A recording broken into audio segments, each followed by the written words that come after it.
Hi, I'm Susanna Bowling, and this is the Times Square Chronicles, or T2C Online.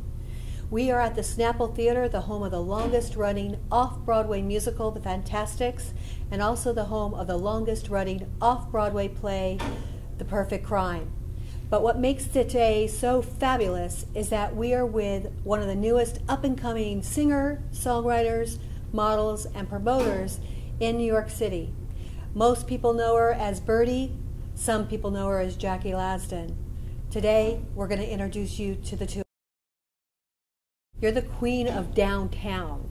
How did you become that?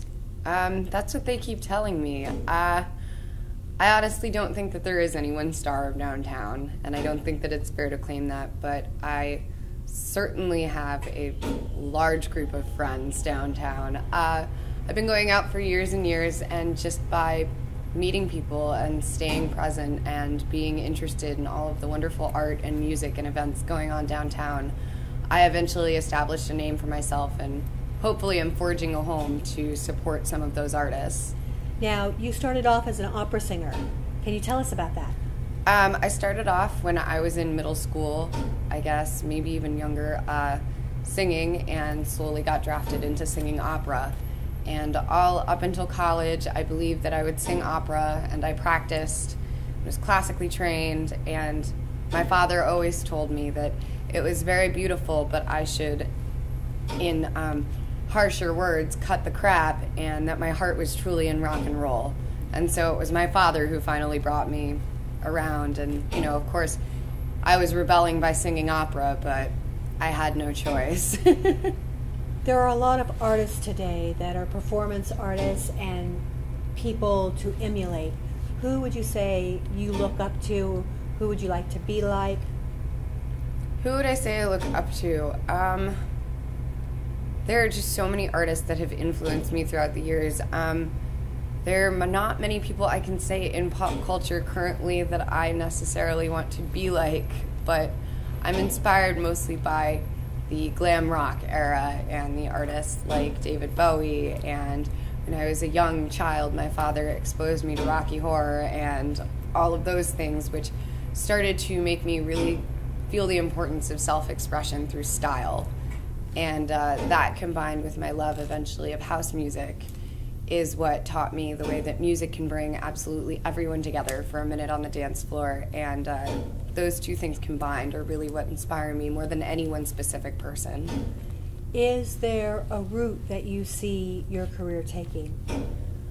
I see it taking many routes. It's very confusing and difficult to balance everything that I want to do, but at the same time, being out and being around so many inspiring event planners and people, it creates many opportunities for me to coordinate. So I think I will get venues to express myself in all of the things that I want to do. Right now, I'm certainly extremely focused on singing with my band and my event promotions and productions. What is your favorite subject to talk about? I feel like all I do is talk. So when you write music, where do you want to lend your voice When to? I write music, what I've always looked for in songs ever since I was little was when I'm having that moment, just the exact right words to say what I need to get off my chest, compared with or with the correct melody, where I really feel like I've gotten those emotions out. So when it comes down to a song, really matters of the heart, and I guess I would have to be a sap and say love overall is what it comes down to as one of my favorite things to sing and write about. The failing of love, the Both. first time of love. Well, no, because you've got Lady Gaga, who's very much like the pop culture queen right now. Yes. That's talking about how many times she's broken up with her boyfriend, more often than the positive side of it. I mean, it depends where I am in my life. For most of my life, it's much easier to sing an angry love song, but I'm very lucky right now, and there have been a couple happy love songs that have struck me, but overall, most of them are a little bitter. What is your favorite way to promote a club? My favorite way to promote is to go out, and that is the best way to promote, because promoting has become such a faceless business, and mostly you just get blasted on the internet with things from people you don't really know. And to actually be able to go out and hand someone a card and talk to them and be able to find out their interests, you have much more of a rate of success, and it's also much more personable, and you wind up with a crowd that you can really mesh together. Do you have your favorite downtown haunts? My favorite downtown spot, I guess for the viewers, I will call the Rooster. It is a downtown staple on 2nd and 2nd, and it is a very dark, dingy bar for a very select crowd, but it is in fact my neighborhood bar, and I just love everyone in the staff there so much. Apart from that, parties have really taken a shift this past year, and it's been very hard to keep anything going, but I'll have to plug my own party and say that I've been having an absolute blast at Webster Hall for the first time in a very long time, and it's very good to get back into that venue. Is there a venue that you haven't been in yet that you would like to promote? I would really love to get the opportunity to promote at a venue called Arena. It's absolutely a beautiful space with just an amazing sound system. And I have some of my first fondest club memories there, but I've never gotten to work there. And I always think of the ceiling, which was a 20s theater, so it's actually a molded ceiling surrounding a beautiful, like, color-changing chandelier. And it sticks out in my memory very intensely from falling in love with nightlife. When you promote a club, do you also sing in the club as well?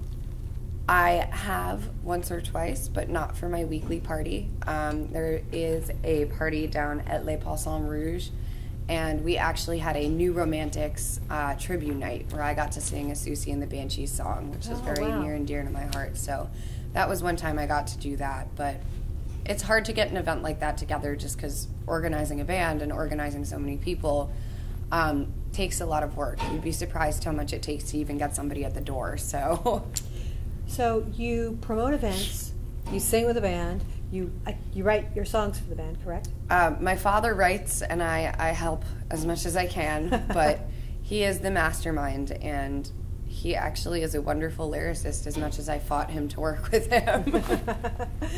But you also should be modeling. Have you considered that as well? I have considered it. I've had the incredible luck of being surrounded by fashion designers, so I do get to model the things that they make, which is always just such like a wonderful feeling and collaboration and an honor to know that they want to put their clothing on me. But professional modeling is something that it's been hard to break into and hard to figure out where to start because I don't actually have a American Apparel look. So you don't have an American Apparel look, but there's a lot of downtown designers now that you completely fit their mode. Yes, and I hope to find the right ones who want to focus all their energy on that. Where do you see your life in a year from now? I can't possibly say. I definitely see it in a good place. I have so many wonderful things going on that I'm very excited to see where it takes me. I hopefully see myself working more events at night and hopefully see myself actually getting modeling fully underway, and I will always be singing, so I don't need to question that. Have you also considered the acting road and going into that as well? I have, but not as much so. I think that my plate is already so full that let's see where this takes me. What is the one thing you would like people to know about you that you've never been asked, but you've always wanted to be asked? They've asked so many prying things. Sometimes I wish they wouldn't ask, I suppose. The one thing I'd like people to know about me, I mean, to be so rude, I had this makeup on before Lady Gaga did, and I just have to say all my respect to her, but please stop screaming Lady Gaga at me in the street. I was here first. Thank you very much.